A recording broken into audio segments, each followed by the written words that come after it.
तो इस वीडियो में हम बात करेंगे हमारे unit 4 plant physiology.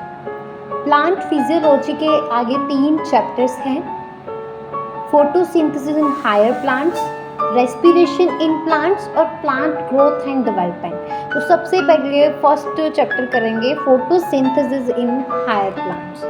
Okay, start करते हैं। जितनी भी एनिमल्स, ऑल एनिमल्स ह्यूमन को मिलाकर वो डिपेंड करते हैं प्लांट्स के ऊपर फॉर देयर फूड।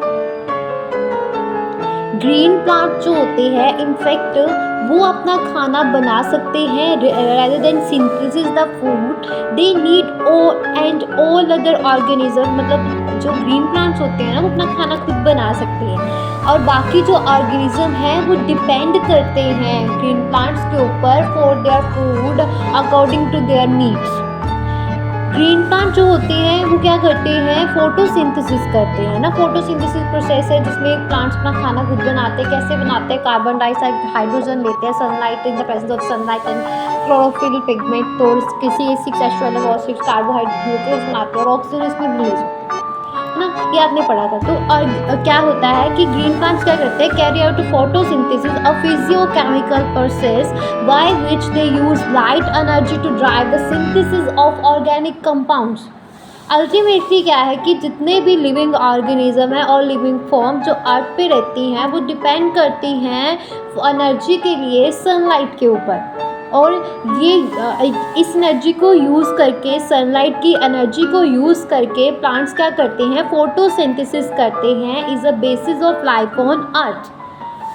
फोटोसिंथेसिस के 2 इम्पॉर्टेंट रीजंस क्या है कि सबसे पहले तो फोटोसिंथेसिस क्या है, it is a primary source of all food on the earth. और दूसरा क्या है, ये रिस्पॉन्सिबल है ऑक्सीजन रिलीज करने के लिए into the atmosphere by green plants. Clear है। इसके बाद हम बात करेंगे first main topic, what do we no.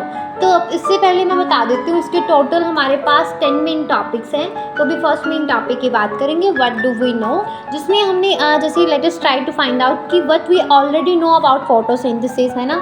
हमने पहले भी पढ़ लिया हुआ है फोटोसिंथेसिस के बारे में, हमें आइडिया है क्या होती है। इसमें कुछ सिंपल एक्सपेरिमेंट्स आते हैं जो आपने छोटी क्लासेस में किए थे, जैसे कि क्लोरोफिल, लाइट और जो क्या बताते हैं एक्सपेरिमेंट्स, क्या बताते हैं कि क्लोरोफिल, लाइट, कार्बन डाइऑक्साइड जो है वो रिक्वायर्ड है, ज़रूरी है किसके लिए, फोटोसिंथेसिस के लिए, है ना। इसके लिए आपने क्या किया कि आप एक्सपेरिमेंट करते हैं स्टार्च फॉर्मेशन का इन 2 लीव्स। एक वेरीगेटेड लीफ होता है और एक वेरीगेटेड लीफ होता है ना। उसको एक को हम अच्छे से कवर कर देते हैं बाय ब्लैक पेपर, है ना, कवर कर देते हैं जो बाहर एक्सपोज नहीं होता। तो और थोड़ा पार्ट जो है मतलब आधा लीफ ऐसे वेरीगेटेड लीफ एक्सपेरिमेंट है जिसमें हम क्या करते हैं कि एक लीफ लेते हैं, उसका आधा पार्ट जो है उसको कवर कर देते हैं ब्लैक पेपर से, ब्लैक क्लॉथ से ना कवर कर देते हैं।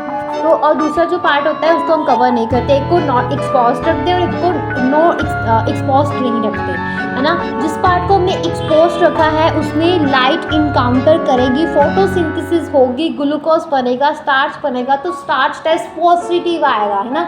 दूसरे में क्या था, हमने एक्सपोज नहीं किया था, लीफ के हाफ पार्ट को हमने एक्सपोज नहीं किया था। उस पार्ट पे ना तो सनलाइट पहुंचेगी, ना फोटोसिंथेसिस होगी, ना ग्लूकोज बनेगा। अगर ग्लूकोज नहीं बनेगा तो स्टार्च भी नहीं प्रेजेंट होगी, है ना, और स्टार्च प्रेजेंट नहीं होगी तो स्टार्च टेस्ट जो होगा वो नेगेटिव आएगा। इसका मतलब ये है कि लाइट इम्पॉर्टेंट है फॉर अ फोटोसिंथेसिस। उसके बाद नेक्स्ट एक्सपेरिमेंट क्या था, जिसको हम हाफ लीफ एक्सपेरिमेंट बोलते हैं और इसको हम मोल हाफ लीफ एक्सपेरिमेंट भी बोलते हैं। मोल साइंटिस्ट का नाम था जिन्होंने ये एक्सपेरिमेंट किया था।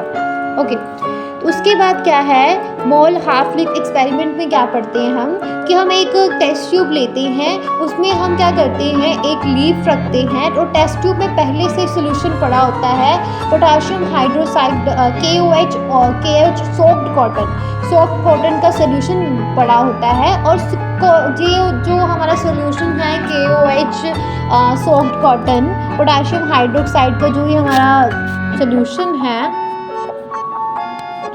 ये मेनली क्या करता है ये सॉल्यूशन कि इसमें क्या होती है फोटोसिंथेसिस, मतलब कार्बन डाइऑक्साइड को अब्जॉर्ब करता है ये सॉल्यूशन, है ना।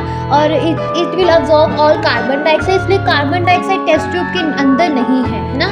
और जो हम क्या करते हैं लीफ का थोड़ा सा आधा पार्ट अंदर रख देती है और आधा बाहर। और कार्बन डाइऑक्साइड जो बाहर होता है पार्ट टेस्ट ट्यूब की, उसमें कार्बन डाइऑक्साइड प्रेजेंट होती है तो फोटोसिंथेसिस होती है, ग्लूकोज बनता है, स्टार्च बनती है, स्टार्च बनती है तो स्टार्च टेस्ट पॉजिटिव आता है। बट जो लीफ के अंदर पार्ट है उसमें कार्बन डाइऑक्साइड नहीं होगी, क्योंकि पोटाशियम हाइड्रोक्साइड जो सॉफ्ट कॉटन जो है उसमें प्रेजेंट है तो उसमें नहीं होगी।